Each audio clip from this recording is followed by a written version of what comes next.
अलावा साहब, वक्फे से पहले हम बात कर रहे थे इनकी आपस में रिलेशनशिप की। आप ये फरमाइएगा कि मुख्तलिफ अदयान हजरत आदम अलैहिस्सलाम से लेकर हजरत मोहम्मद सल्लल्लाहु अलैहि वसल्लम तक आए और उनका जिक्र कुरान करीम में भी है। आप ये फरमाइए कि इनका आपस में क्या ताल्लुक है मुख्तलिफ अदयान का? क्या ये एक दूसरे को सपोर्ट करते रहे या कहीं पर कुछ चीज जो है वो इख्तलाफ वाले दीन में मौजूद है? कुरान पाक ने जिस तरह ये कहा कि उसने हजरत नूह अलैहिस्सलाम से हजरत मोहम्मद रसूलुल्लाह सल्लल्लाहु अलैहि वसल्लम तक तमाम अंबिया को दीन दिया, मजहब नहीं दिया। मजहब उस दीन के चंद अज्जा का नाम है। लेकिन मुरूर जमाना ने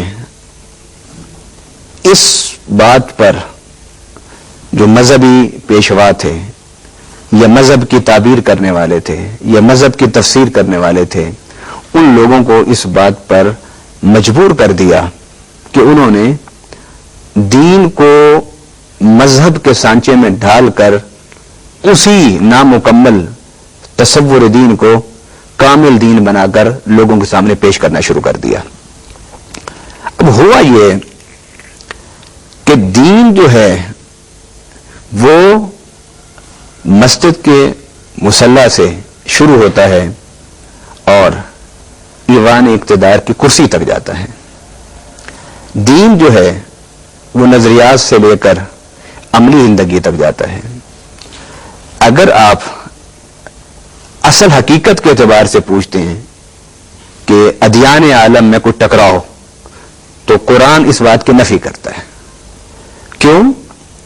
कि दीन का माखज वही है और वही अल्लाह की तरफ से है।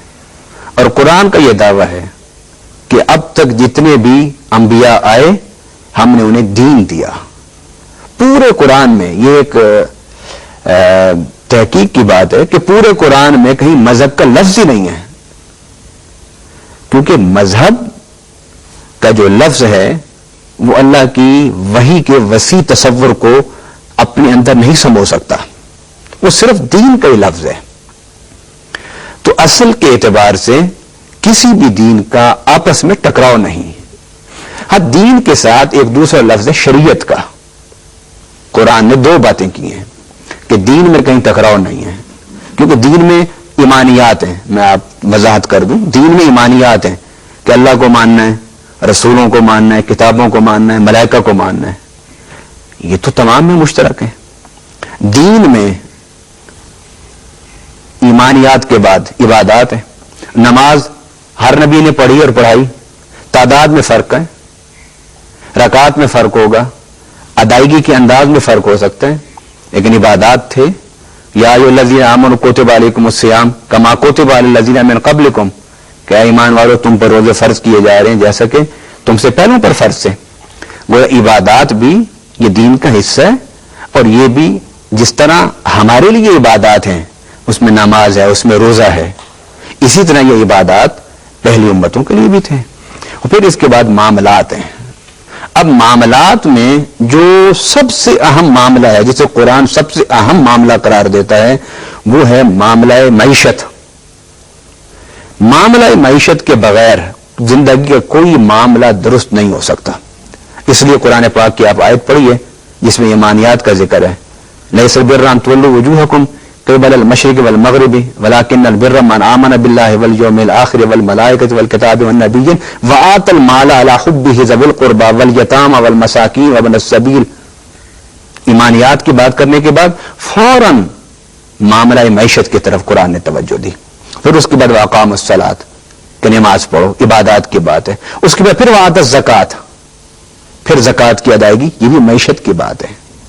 गोया मईश मामलात की दुरुस्तगी पर वही ने रहनुमाई दी है, और उन मामलात में मामला तालीम भी है, मामला सेहत भी है, मामला अदालत भी है, उसमें मामला मईशत भी है। लेकिन कुरान ने सबसे ज्यादा मामलात में जिस चीज को दुरुस्त करने की तलकीन की है वो मामला मईशत है। अच्छा अल्लामा साहब, आप बड़ी तफसील से हमें ये बता रहे हैं इन अध्ययन के बारे में। आपने फरमाया कि बुनियादी तौर पर कोई फर्क नहीं है, लेकिन ये बुनियादी फर्क अगर नहीं है तो फिर ये फर्क कहां से आ गया? अध्ययन में कोई इख्तिलाफ नहीं है, इसलिए कि दीन नूह से लेकर دین محمد صلی اللہ علیہ وسلم تک کوئی دین بھی توحید کی نفی نہیں کرتا، کوئی دین بھی شرک کی تعلیم نہیں دیتا، کوئی دین بھی آخرت کا انکار نہیں کرتا، کوئی دین بھی ضرورت رسالت، ضرورت نبوت سے انکار نہیں کرتا، کوئی دین بھی عبادات کی نفی نہیں کرتا، کوئی دین دنیا میں ایسا نہیں جو اللہ نے دیا ہو اس میں یہ نہ کہا گیا ہو کہ سچائی اچھی چیز ہے، دیانت اچھی چیز ہے، احترام انسانیت ضروری ہے۔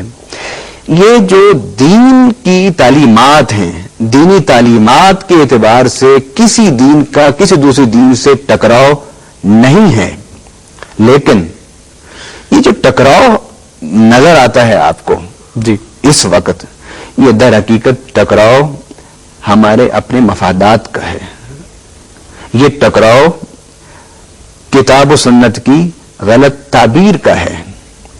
یہ جو ٹکراؤ ہے اس وقت ادیان عالم میں، اس کی وجہ عصبیت ہے، اس کی وجہ، اس کی اصل وجہ اگر آپ پوچھتے ہیں تو اس کی اصل وجہ یہ ہے کہ اس ٹکراؤ کی کہ وہ جو دین نے جن تعلیمات پر عمل کرنے کا ہمیں کہا تھا، ہم نے ان تعلیمات پر جب عمل کو چھوڑا تو ٹکراؤ پیدا ہو گیا۔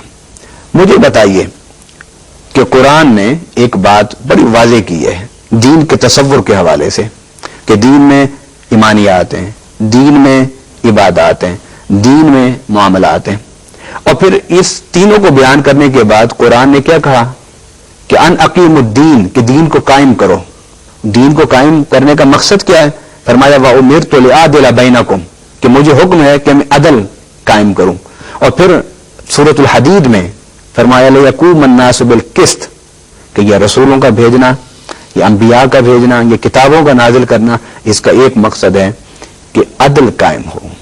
گویا دین کی جو اصل روح ہے، دین کی جو اصل اساس ہے، جو اللہ تعالیٰ ہر شعبہ زندگی میں دیکھنا چاہتا ہے، وہ ہے عدل۔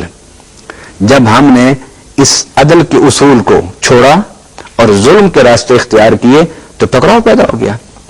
یہ تو دنیا کی ادیان کی آپ بات کر رہے ہیں نا، آپ ایک فیملی کو لے لیں، ایک خاندان کو لے لیں، اگر اس چھوٹے سے خاندان اور فیملی میں اگر عدل اور مساوات کا معاملہ ختم ہو جائے تو ایک چھوٹا سا گھر جو ہے وہ انتشار کا شکار ہو جاتا ہے، وہ چھوٹا سا گھر تتر بتر ہو جاتا ہے، اس میں لڑائی جھگڑے اور فسادات شروع ہو جاتے ہیں، اس گھر سے برکت ختم ہو جاتی ہے، اس گھر کی قوت ختم ہو جاتی ہے، اس گھر کا رعب دوسروں پر ختم ہو جاتا ہے، اس گھر کا جو